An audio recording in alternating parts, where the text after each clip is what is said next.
వారం రోజులలో నోటిఫికేషన్ వస్తుంది అన్నది ఏమన్నా ఉంటే చెప్పండి. నా తప్పు జరిగితే నేను తప్పని ఒప్పుకుంటా. మనం మానవులమే, దేవుళ్ళం కాదు కాబట్టి తప్పు జరిగితే తప్పని ఒప్పుకుంటా. నాకు స్పష్టత ఉంది. ఆ స్పష్టత ఏంటంటే నోటిఫికేషన్ అనేది వారం రోజులలో ఇవ్వడానికి నేను మాట్లాడిన రోజు వితౌట్ క్యాబినెట్ డెసిషన్ లేకుండా ఇవ్వడానికి లేదు. ఆ మాట నేను అనడానికి కూడా లేదు. కాబట్టి నేను అననే లేదు. అనంది నా మీద రుద్ది పార్టీలో ఇంటర్నల్గా డిస్కషన్ రావడమో లేకుంటే మా నాయకులు మాట్లాడే పరిస్థితి తీసుకురావడమో, మీడియా సోదరులు కూడా వాస్తవాలను తెలుసుకొని మాట్లాడండి. మేము మా పిఆర్ఓ ఉంటారు, లేకుంటే నేను కూడా ఫోన్లు ఎత్తుతా ఏం మాట్లాడిరక్క అంటే నేనే చెప్తా కదా.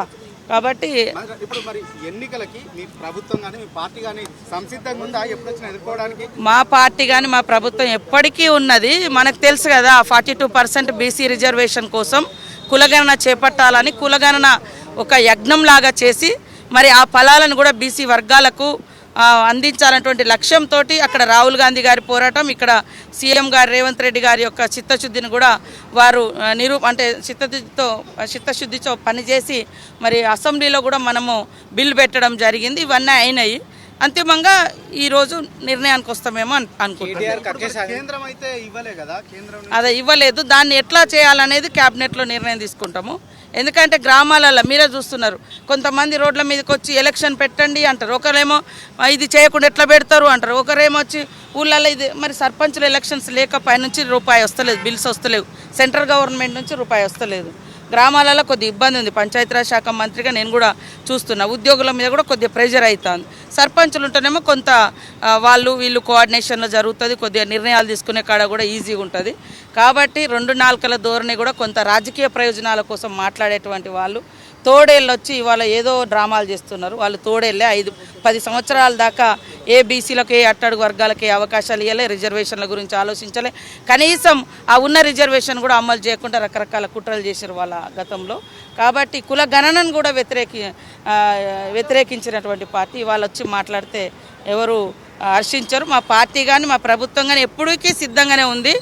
అయితే ఈ 42% రిజర్వేషన్ అనుకున్నాం కాబట్టి దాని విషయంలో ఎట్లా పోవాలనేది క్యాబినెట్లో నిర్ణయం తీసుకుంటారని నేను భావిస్తా ఉన్నాను. ఆయన మాటలు చూస్తే, ఆయన పొగరు మాటలు చూస్తుంటే నిజంగా పౌరుషం వేరు, పొగరు వేరు. మా సీఎం గారేమో పౌరుషంతో బతుకుతాడు, ఈయనేమో పొగరుతో బూతులో మాట్లాడి గలీజ్గా మాట్లాడుతున్నాడు. ఎక్కడో చదివిన ఏదో ఉద్యోగం అంటాడు. మా సీఎం గారు ఊక అంటుండే అక్కడ పోయి ఇది అడిగిండి ఇది అడిగిండి అని. ఆ మాటలలో అదే కనబడుతుంది. కాబట్టి కక్ష సాధింపు ఏమున్నది, వాస్తవాలకు ప్రతిరూపంగా అది విచారణ జరుగుతుంది, దాని ప్రకారం ముందుకెళ్తారు అంతే. ఇవాళ కక్ష సాధింపు అయితే గవర్నమెంట్ వచ్చిన తెల్లారే తీసుకుపోయి వేయాల్సింది ఉండే. పద్ధతిగా ఒక విచారణ, దానికి ఒక టైము, దానికి సంబంధించిన ఆయా సంస్థలు చేస్తున్నటువంటి విచారణ. కాబట్టి కక్ష సాధింపు మాకు లేదు. వాళ్ళకే కక్ష ఉంటుంది.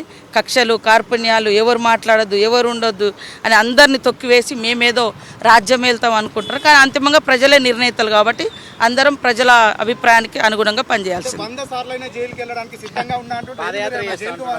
ఆయనకు పాపం జైలుకు పోవాలని బాగా కుతూహలం ఉన్నట్టుంది. వాళ్ళ చెల్లె కూడా జైలుకు పోయొచ్చి యోగా చేసిన అది చేసిన, ఈయన కూడా అంటాను కదా యోగా చేసుకుంటా అని. మరి అన్నప్పుడు ఇంకా కక్ష సాధింపేందుకైతే నీకు ఇష్టం ఉన్నట్టుంది బహుశా. అందుకనే మమ్మల్ని లేనిపోని మాటలని రెచ్చగొడతా ఉన్నావు.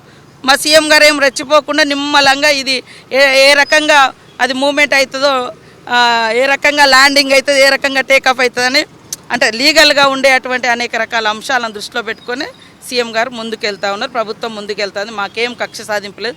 వాళ్ళ దురహంకారాలు కాబట్టి మనకు తెలుసుగా, పల్లెలలో మనం ఒక దొరనో ఏదైనా ఎదిరిస్తే వాళ్ళు మనసులో పెట్టుకొని ఎట్లా అహంకారంతో ప్రవర్తిస్తారు, అదే ఆయన పొగరుబోతు మాటలు అదే కథ ఉన్నది. ఆయన ఏదో ఆశిస్తున్నాడు, అలా పోయేస్తే ఏదో అవుతారని, అదేదో వాళ్ళ చెల్లె అనుకుంటున్నది. వాళ్ళిద్దరి మధ్య కొట్లాట అవుతుంది పాపము. అక్కడ పోయి ఏమేమి ప్రణాళికలు రచించుకోవాలనుకుంటున్నాడు టైం పెట్టుకొని. వాళ్ళ చెల్లె జైల్లో ఉండి ఏమేమో ప్రణాళికలు చేసుకొని వచ్చినట్టుంది. రాగానే బీసీల గురించి లేకుంటే మహిళల గురించి దళితుల గురించి ఏదో పాపం ఏదో ప్రేమను ఒలుకోబోస్తున్నారు. అధికారంలో ఉన్నప్పుడు చేసే అవకాశం ఉన్నా చేయలేదు. ఇప్పుడు వచ్చి వాళ్ళ ఆ లిక్కర్ కేసును పక్కదారి పట్టించుకోవడం కోసం ఎజెండా ఎత్తుకున్నది. పాపం ఈయన కూడా ఇలాంటి ఆరోపణలు ఇవన్నీ నడుస్తున్నాయి కాబట్టి వాటి నుంచి డైవర్ట్ కావడం కోసం సానుభూతి పొందాలనో లేకుంటే ఇంకేదో రెచ్చగొట్టాలనో ఆయన ఆలోచన ఉన్నట్టుంది. కానీ ప్రాపర్గా ఎంక్వైరీ జరుగుతుంది. ప్రభుత్వం మరి ఏజెన్సీ సంస్థలు ఇచ్చినటువంటి నిర్ణయాల మేరకు ఆ కమిషన్లు ఇచ్చే రిపోర్ట్ మేరకే స్పందిస్తారు తప్ప వేరే రకమైనటువంటి కక్ష సాధింపులు మాకు ఉండవు.